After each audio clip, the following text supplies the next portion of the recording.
ஒரு மனுஷனை பார்க்க இவ்ளோ கூட்டம் திரண்டு நிக்குது. அவரு கூட போட்டோ எடுக்க அத்தனை பேர் நிக்கிறாங்க. அப்படி அவர் என்ன பண்ணிட்டாரு? யார் அவரு? வாங்க இருந்து பாப்போம்.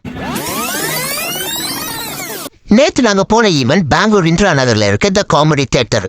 இந்த ஷோ எனக்கு ஃபர்ஸ்ட் டைம்னால நான் ஒரு எக்ஸைட்மெண்டோட தான் போனேன். அப்படி இந்த ஷோல என்ன பண்ண போறாங்க, என்ன பேச போறாங்கிற ஒரு கியூரியாசிட்டியை மனசுல ஓடிட்டே தான் இருந்துச்சு. நாட் சவுண்ட்ல வருது ஜேம்ஸ் பாண்டு என் கையில கட்டி விட்டாங்க இந்த ஷோவோட பேண்டு. லஞ்ச் டைம்னால பஞ்ச் பேச வேண்டியதா போச்சு. நானும் கெத்தா உள்ள நுழைஞ்சேன். அப்பதான் தெரிஞ்சு நான் ஷோ ஆரம்பிக்கிறதுக்கு முன்னாடியே உள்ள வந்துட்டேன். அதுக்கப்புறம் கிரௌட் எல்லாம் 1 by 1 வந்துட்டு இருந்தாங்க.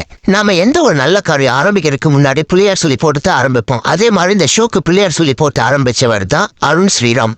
இவர் பார்க்க பழைய காமெடி ஆக்டர் ஷோ ராமசாமி மாதிரியே இருப்பாரு. அருண் ஸ்ரீராமோட ஆரம்பமே அமர்க்கலமா இருந்துச்சு. அடுத்து வந்தாரு பிரவீன். யாருப்பா இவரு? மதுரை முத்துக்கு டஃப் கொடுப்பாரு போல, அந்த அளவுக்கு இருந்துச்சு இவரோட காமெடி பெர்ஃபார்மன்ஸ்.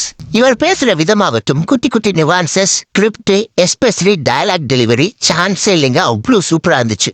இங்க இருக்க மக்கள் எல்லாம் சும்மா பேருக்காக அவர் கூட போட்டோ எடுக்கலைங்க. வீக் டேஸ் ஃபுல்லா ஒர்க்கு, ஸ்ட்ரெஸ், டிப்ரெஷன், கவலையில இருந்தவங்கள 1 மணி நேரம் மனசு விட்டு சிரிக்க வச்சிருக்காரு அந்த மனுஷன். அந்த ஒரே காரணத்துக்காக தான் இவங்க எல்லாருமே சந்தோஷமா போய் அவரோட போட்டோ எடுத்துக்கிறாங்க.